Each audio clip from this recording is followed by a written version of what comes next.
everyone, welcome to another breakdown from 138 MME. That is me, I am your host, and today we are going to break down TUF 31, The Ultimate Fighter, Season 31. We're going to talk about the lightweights in this one. I've already put up a video about the bantamweights not that long ago, so if you haven't checked that one out, go ahead and check it out after this video. But for this episode here, we're going to break down every single lightweight that's on the season. I'm going to give you some pros and cons of each of them, kind of just talk through each of the fighters, and at the end of the video, I'm going to go ahead and give you my pick for my early lean, I guess, for who I think is going to win the season without watching anything that kind of unfolds on the season. So maybe we'll come back to this later. If you guys are enjoying this content, we'll come back to it down the road before the end. But we're definitely going to break down the final, Ultimate Fighter finale, because that's just a card breakdown that I always break down anyway. So real quick, let me know who you've got sometime during this video or after I've done, my picks and you want to come, or my breakdowns, and you want to comment at the bottom. Let me know who you think is going to win this season for the lightweights. And lastly, you can find me on Twitter and Patreon. You find me on Twitter, 138MMA. Patreon, you got patreon.com/138MMA. All my notes are up there, all sorts of good stuff. If you'd like to check it out, I appreciate it very much. It helps keep this channel growing. But let's go ahead and get into the lightweights, shall we? The lightweights we're going to break down. We've got Aaron McKenzie. He's 11-2-1 in his career, 4-1 in the last 5. He's a 34-year-old who is 5'11" with a 73.5-inch reach. Now, if Aaron McKenzie's your pick to win the lightweight section of this season of The Ultimate Fighter, let me know in the comments. I'd like to see what you guys have. And for this here, he is a decent striker. Now, I say decent because let me explain what he does. He's going to come forward with kind of a Muay Thai stance. He's going to throw that 2-3 combination just kind of over and over. He's a few other combos he'll throw, but that's predominantly what he's throwing. It's 2-3. And he's got a ton of volume, and he's going to kind of mix in a crap load of kicks as well. He's going to throw a bunch of leg kicks, some to the body, whatever, but just a bunch of kicks and a bunch of 2-3s. Doesn't have a ton of power, though, but his best damaging shot on the feet is that sneaky elbow that he throws, and he can throw it off the lead, or he can throw it to the jab and then the rear elbow. But that lead elbow, he'll throw it kind of like with a upwards kind of trajectory coming off, almost like a jab with an elbow.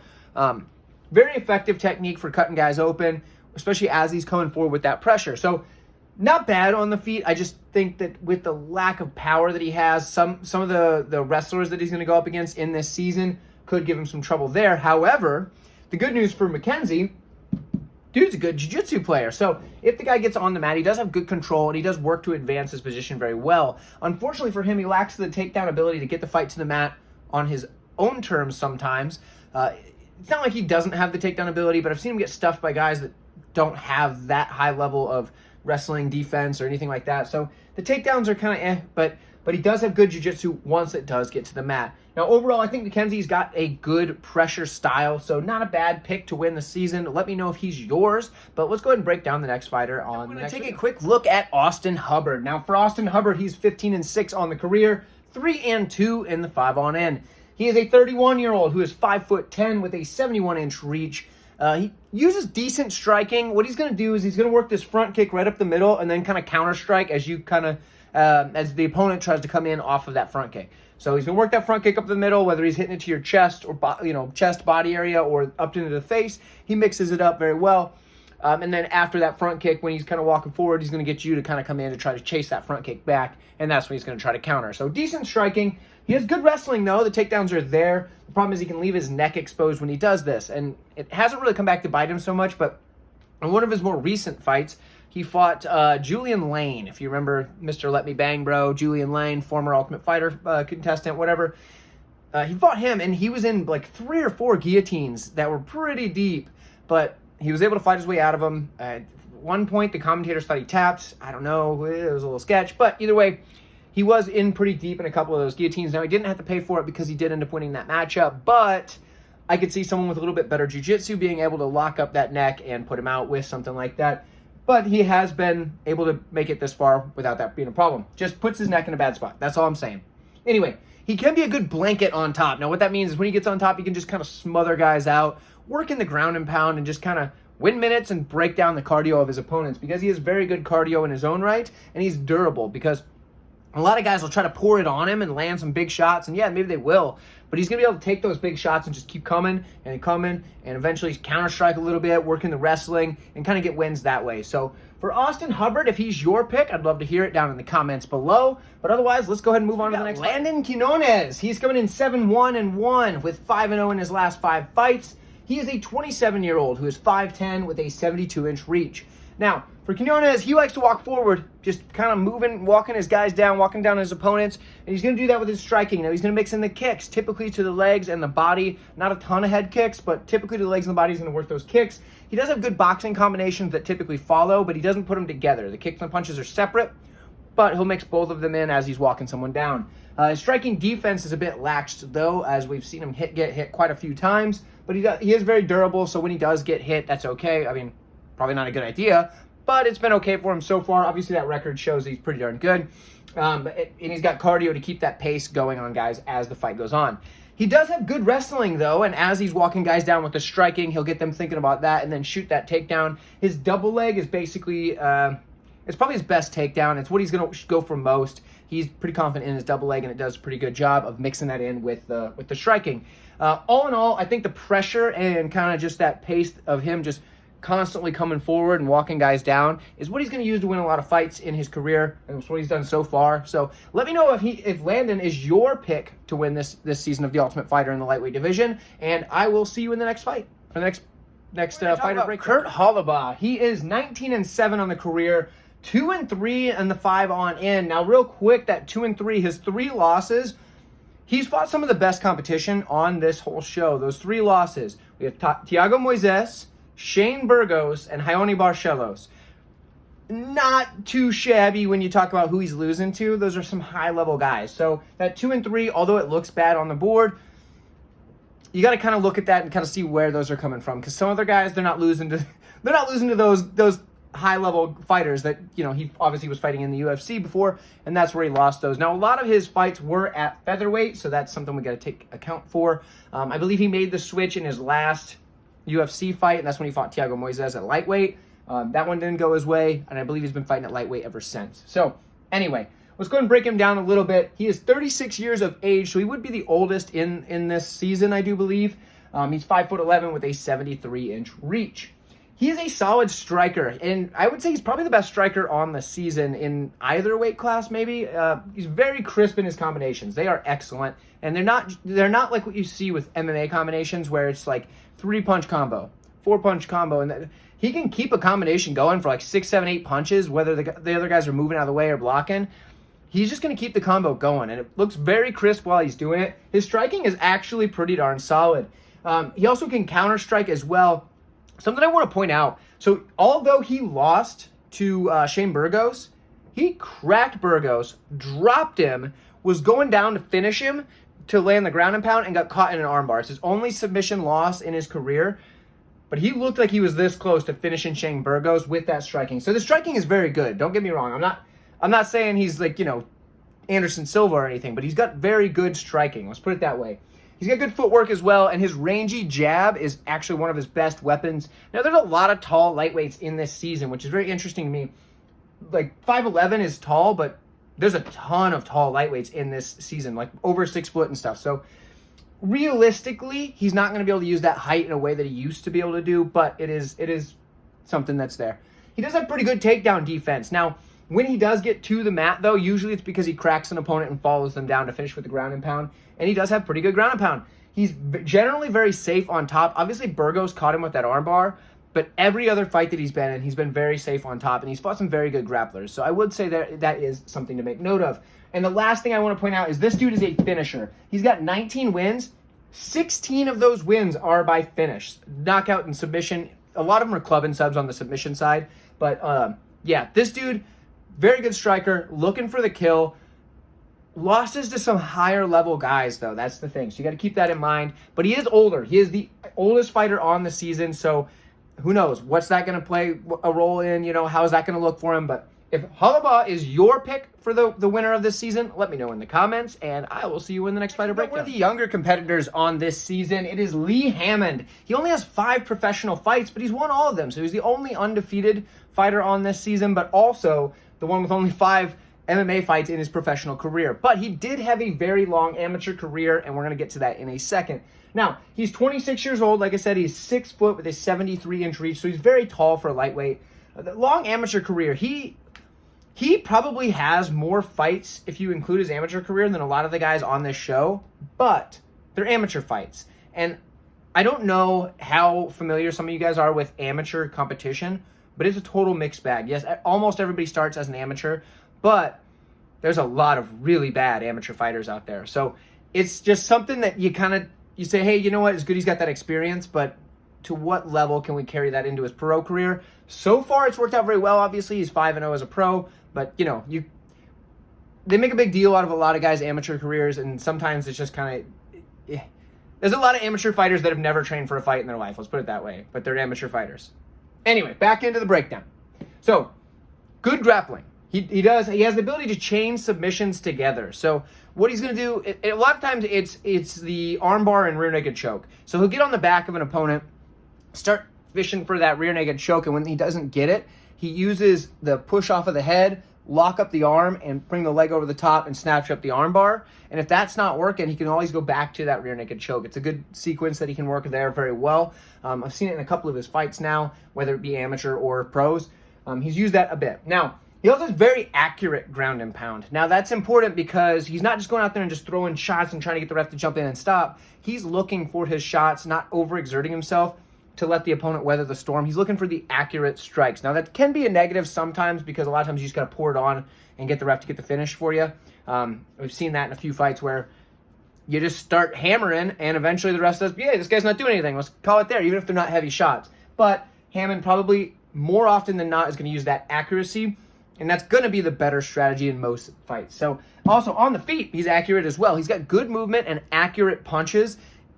Basically, he's a sniper, if you will. So Hammond is going to look for his shots. He's going to pick them. He's going to try and land with power, but it's not like a big heavy power shot. It's just the accuracy of that shot is what makes it seem powerful. So for Hammond here, like I said, only 5-0. He's one of the younger guys on the roster this year for this season. But let me know if he's your pick. I do know he was one of the later additions because it sounds like McGregor pulled some strings to get this boy on there. They kicked off somebody else, and here he is. But who knows? Hey, might turn around and win the darn thing. So let me know if he's your pick, and let's go ahead and break down. Breaking down Roosevelt Roberts. If you're enjoying this video, go ahead and give that like button a little fist bump for me, would you? Because I do appreciate it. It helps me out a lot, and it lets me know that you enjoy my content. So real quick, Roosevelt Roberts. We're going to break him down now. He is 12-3 on the career, 2-1 no contest in the last 5. That last 5 looks a little shoddy, but pretty good level of competition, so it's nothing to shake a stick at, all right? Now, he's 29 years of age, so he's still on the younger side, still in his 20s. He's definitely the tallest fighter on this season. He's 6'2" with a 73-inch reach, and he's a good striker. He has a lot of volume, and he's going to come forward and just throw these combinations, working, head and body, mixing it up. All that's really good to go. He has a nice knee up the middle that as soon as he starts working his hands and guys start to dip their head or whatever, that knee comes up the middle. Not with a ton of force or anything, but it doesn't take much with a knee. If you connect on somebody's face with a knee, usually it's causing some damage. So he just throws that knee up the middle as he gets his opponents to kind of duck under his shots as he's throwing those combos. And with him being the taller fighter, it doesn't take much to get that knee right up the middle. Now, the one thing that I did see in the striking that I don't like is he'll get his opponent back up to the cage, and he'll just get too close, and it negates his ability to hit people from range. When he's got him there, he needs to stay at the range of his punches. I'm just some guy on the internet, what do I know? But from what I can tell, he's landing these shots, right? And he has him up against the cage, kind of covering and trying to defend, and they're going to be shorter than him. He's 6'2". I mean, he's a big dude. Most of the time, he's going to fight guys shorter than him. And then sometimes he'll come into the clinch on the cage and start working his strikes from there, giving his opponent a chance to wrap up limbs or just, negate some of the striking from Roberts. When if he would just stay just a bit more out of range and work those strikes with them up against the cage, I feel like he'd have a lot more success. Now, that's just my analysis from what I can tell. I understand he's got a good record, but just saying that's the one drawback in his striking that I saw. Now, from the grappling perspective, he is very good as far as his submission defense goes. In fact, he's just good defensively in general. He does create scrambles and can use that to get a better position or get back to his feet. But one thing I like the most about his grappling is when he gets on top of guys, a lot of times he'll get to a standing position and throw heavy straight punches down at his opponent for his ground and pound, as opposed to this where he drops to his knees and starts doing hammers and punches from there, kind of hooking around or whatever. He will throw these straight down punches, letting gravity do some of the work for him. And when you're 6'2", dropping down like that, that's a lot of gravity coming down. So he can make his opponent's head bounce right off the canvas, which obviously is like a double punch. You hit him in the face, and the head bounces off the mat. It's like punch him in the back of the head, basically, legally this time. So good, solid fighter. Let me know if he's your pick to win the Ultimate Fighter Season 31. And let's go ahead and break down the next fighter, shall we? Jason Knight. And I do think that Jason Knight is going to be one of the more exciting, fun personalities on the show. Just based on his interview that he did on the mid-season interview thingy. The dude was funny. The dude, he's got that good old Southern charm, seems like a fun dude. So I do think he's going to be an entertaining cast member. So that's good. We need some of those. This season is going to be on ESPN, so it's going to bring some eyes to the sport, and I think that Jason Knight's going to help that a lot. Now, he's 22-7 on the career, 2-3 in the last 5, but I need to point something out. I've excluded any custom rules bouts or bare knuckle MMA bouts or anything like that, so that 2-3 isn't necessarily his last 5. It's just his last 5 pure MMA fights. So take that for what you will, because he had quite a few of them peppered in there. So he is 30 years old. About in his prime of his career right there, 5'10" with a 71.5-inch reach. He is usually a featherweight, though, and that is interesting because typically he's used to being the taller, longer fighter, but he won't be here because, there's a lot of lightweights that are very tall in this tournament, I guess you could say. With him being 5'10", he's still pretty tall for a lightweight, but there are a lot of very tall lightweights here, as we covered with Roosevelt Roberts. Now, for him, that being a featherweight, I put it as a negative because he's going to be smaller than some of the guys that, or he's going to be even equal height or around the same size as some of the guys he's used to being bigger than his opponent. But it also can be a positive because making the weight is going to be a lot easier for a guy like Knight, who now doesn't have to cut as much weight as he does to get to his normal weight class. So for Knight, he is very good in the Brazilian Jiu-Jitsu department. He is seeking that submission pretty much in every fight. In fact, out of his 22 wins, 15 of them are by submission, which is very impressive. That's a lot of submissions. Now, the problem is he'll jump guard. And if you've watched this channel for a while, you know that I hate when people jump guard. It's just a bad idea in an MMA fight. In a jiu-jitsu tournament, yeah, sure, because all they're going to be able to do is grapple. But if you jump guard and the guy gets on top of you and you don't get immediately whatever you're going for, they can pound your face into oblivion with ground and pound. Now, Knight has only got 7 losses in his career with 22 wins. Now, it's a pretty good ratio there. So it's worked out okay for him so far. Just saying, I don't like it when guys jump guard. He's content to work from his back, which can give up minutes. However, he's very active off of his back, and he is seeking that sub, and obviously it comes into play quite a bit because he's got 15 submission wins. So it's not a full-on critique here. It's just something I could see coming back to bite him, and if when we're watching the show, if he jumps guard and ends up losing the decision, you'll know that 138 MMA said, yeah, that's probably going to happen to him. So there's that. Now, on the feet, he's a pretty good striker. He's got good straight punches, the 1-2. Basically, he's just going to walk through with that 1-2, and he throws them pretty solid and crisp. He's also got a good front kick as well, right down the middle, looking to aim it right at that base of the sternum there, which is a heck of a good spot to hit somebody with a front kick. If you've never done it, it's great. It just knocks the wind right out of your opponent. So that front kick right down the middle, that 1-2 comes after it or before, either way. And he's mixing that in, trying to walk his opponent down and then get that jiu-jitsu going, whether he has to get the takedown or jump guard, doesn't matter to him. So for Jason Knight, the jiu-jitsu is his plan of attack in most fights, but let me know if you've got Jason Knight. If you do, awesome. Let me know in the comments. I look forward to it. If not, let's keep on breaking down these fighters. Last of the lightweights, but certainly not the least, we have Nate Jennerman. He is 16-5 on the career, 4-1 in the last 5 fights. 30 years old, so he's in his prime. He is 6 foot tall with a 71-inch reach. And much like our last contestant we broke down, he's also very charismatic on the microphone when he's talking on the interview. So he should be another fun cast member this season, and I do like that. He's a guy with forward pressure. He's got very good striking where he'll use his length very well to do that, and he's going to have these knees that come up the middle. Being a 6 foot tall guy, a lot of his opponents can be shorter than him. Obviously not Roosevelt Roberts, who's 6'2", but a lot of his opponents are going to be shorter than him, and that knee effortlessly comes up the middle and does some serious damage against opponents. And he's got a very good volume. He's going to come forward and just keep that volume flying until he backs you up against the cage. And when he does that, he's just going to wear on guys. What he'll do, let's see if you can even see this. I don't know if you can see this wall here, but anyway, he'll get a guy up against the cage and just work him over with his forearm, his elbow, come forward and back, hit the knees to him, just start hitting their body. He's just constantly being abrasive up against the cage, and he wears on him. And then eventually he can get him to the ground, where he has 12 wins by submission. He has 16 wins. 12 are by submission. That's insane. That means he's got only 4 wins by anything other than submission. I don't know if you guys did the math there. I just did it for you. Don't worry. I passed high school, got math credits. So solid jiu-jitsu. Anyway, he looks for the choke primarily. That's what he's looking for, probably because he's got them long choking arms. When you're 6 foot tall and you're fighting at 155 pounds, you probably got choking arms, long skinny forearms that slip right under the neck real easy. And when you do that, great. It's going to be hard to get that out of there. When you got those big meaty arms, sure, you can have a tight squeeze, but the problem is you can't get them under the chin as well. So you got to kind of just squeeze them to death. But those choking arms get under there nice and quick, nice and easy, and he's going to be working for those. And he uses that length that he has to wrap up his opponents, almost like, almost like he's some sort of like octopus, and just like starts. Obviously, he has less arms and legs, but he's wrapping these guys up. And when he does so, he just starts coming over the back and slipping over, and then just gets that choke. Boom, rear naked choke right there, or goes for the guillotine or whatever it may be. Triangle off his back. He's got a couple of those. So very talented in the submission department. Very talented with his jiu-jitsu. There's a couple of guys like that in the lightweight division on this season.